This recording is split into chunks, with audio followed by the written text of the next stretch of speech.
इदं सुरूपं तथा वा कलत्रं यशश्चारुचित्र धनं मेरुतुल्यम् मनश्चेन लग्नं गुरोरङ्घ्रिपद्मे ततः किं ततः किं ततः किं ततः किम्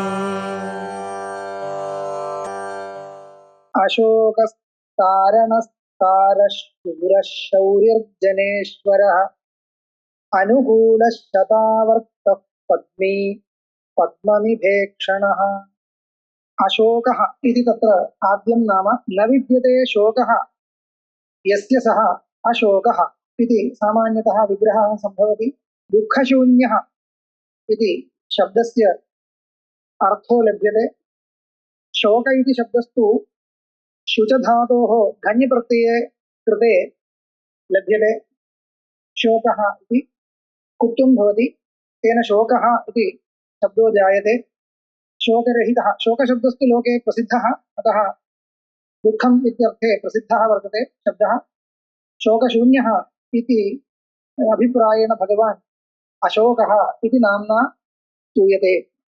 अनन्तरं तारणः इति अग्रिमं नाम तारयतीति तारणः, संसारं तारयति, दुःखं तारयति इति निवर्तयति इत्यभिप्रायेण भगवान् तारणः इति स्तूयते। तिरुप्लवनतरणयोः इति धातोः कर्तृर्थे ल्युट् प्रत्ययः तारणः इति शब्दो लभ्यते। तारणाय नमः इति प्रयोक्तव्यं। तारः इति तदनन्तरं नाम तत्रापि तारयति इति तारः इत्येव विग्रहे भेदो नास्ति। अच् प्रत्ययः इति प्रत्ययः केवलं भिन्नः, तर्हि कश्चन अर्थभेदो वक्तव्यः।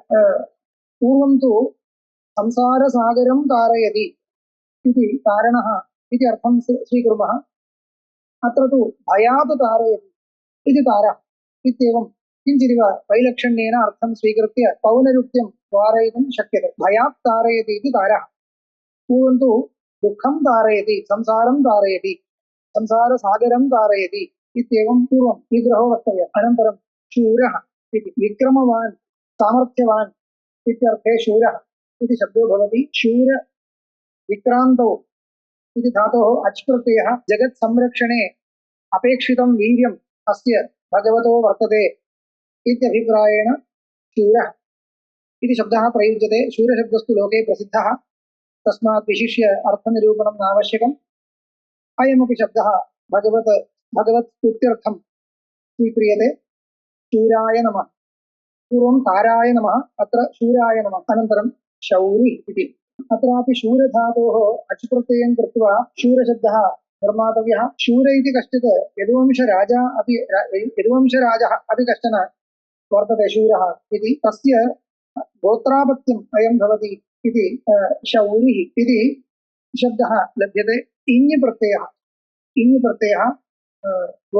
गोत्रापत्यम् इत्यर्थे इञ् प्रत्ययः शौरये नमः इति प्रयोक्तव्यम्। अनन्तरं जनेश्वरः, जनानाम् ईश्वरः जनेश्वरः। जनि धातोः अच् प्रत्ययः जनशब्दो जायते। ईश धातोः वरस् प्रत्यये ईश्वरशब्दो जायते। जनानाम् ईश्वरः, जनानां नियन्ता इति जनेश्वरः इति शब्दस्तु लभ्यते। जनेश्वराय नमः इति प्रयोगो भवति। अनन्तरम् अनुकूलः इति, अनुकूलशब्दस्य लोके अर्थस्तु प्रसिद्धः। अस्माकं सर्वेषां हितकारी इत्यर्थः। सर्वेषां हितकारी इत्यर्थे भगवान् अनुकूलो भवति। न मे द्वेष्योऽस्ति न प्रियः इति यद्यपि उक्तं, तथापि प्रियं न स्यात् हितं करिष्यत्येव, अहितमपि न करिष्यति। कर्मानुरूपं फलं ददाति भगवान्, तावदेव। अहं तु उदासीनः इति यद्यपि भवति, तथापि अस्माभिस्तु भगवान् अस्मदीयहितकारित्वेनैव स्तोतव्यः इति अनुकूलः इति शब्देन भगवान् स्तूयते। कुलति प्रवाहं रुणद्धि इति कुलम् इति कुलशब्दः। कुल आवरणे इति धातोः कप्रत्ययं कृत्वा कुलशब्दः आदौ सम्पादनीयः। अनन्तरम् अनु इति योजयित्वा तत्र क्षम्यतां, कुलशब्दो न कूलशब्दः। कूलति इति कूलधातुः, कूल आवरणे इति धातुः दीर्घः अस्ति। तत्र कूलति इत्यस्य प्रवाहं रुणद्धि इति कूलं, नद्याः पार्श्वद्वये विद्यमानः भागः कूलम् इत्युच्यते। नद्याः प्रवाहं लुणद्धि, अन्यत्र यथा प्रवाहो न स्यात् तथा प्रवाहं वारयति, प्रतिबन्धं कृत्वा स्थापयति इत्यर्थे कूलम् इति पदं कर्तव्यं। तप्रत्ययं कृत्वा कूल आवरणे इति धातोः तप्रत्ययं कृत्वा कर्तव्यम्। अनुकूलम् इत्यत्रापि कूलम् अनुसृत्य गतः इति जलप्रवाहः अर्थः। अयमेव वाच्यार्थः। अनुकूलशब्दस्य कूलम् अनुसृत्य गतः यः जलप्रवाहः स एव वाच्यार्थः। तस्य शब्दस्य लक्षणां स्वीकृत्य हितकारी इत्यर्थो लम्भनीयः। तथा च भगवान् हितकारी इत्यर्थे अनुकूलः इति श्रूयते। अनुकूलाय नमः इति प्रयोक्तव्यम्।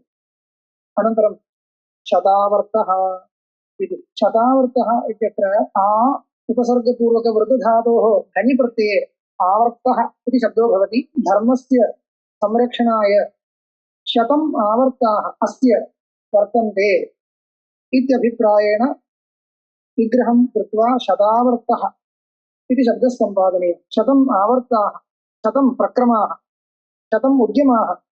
शतं नाम बहु इत्यर्थे। बहवः उद्यमाः अस्य भगवतः वर्तन्ते इत्यभिप्रायेण शतावर्तः इति शब्दः भगवति प्रयुज्यते।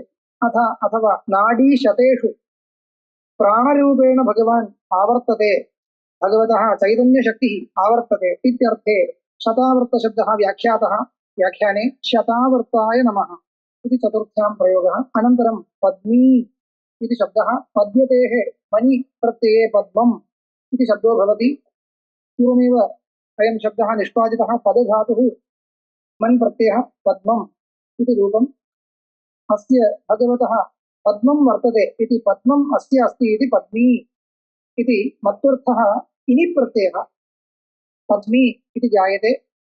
पद्मिने नमः इति चतुर्थ्यां प्रयोक्तव्यम्। अनन्तरं पद्मनिभेक्षणः इति अन्तिमं नाम।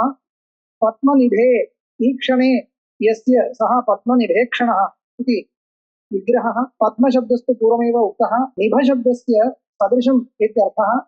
पद्मनिभे पद्मसदृशे ईक्षणे, ईक्षणं नाम वीक्षणं, सङ्कल्पः अथवा नेत्रम् इति प्रकृतानुसारेण अर्थं स्वीकुर्मः।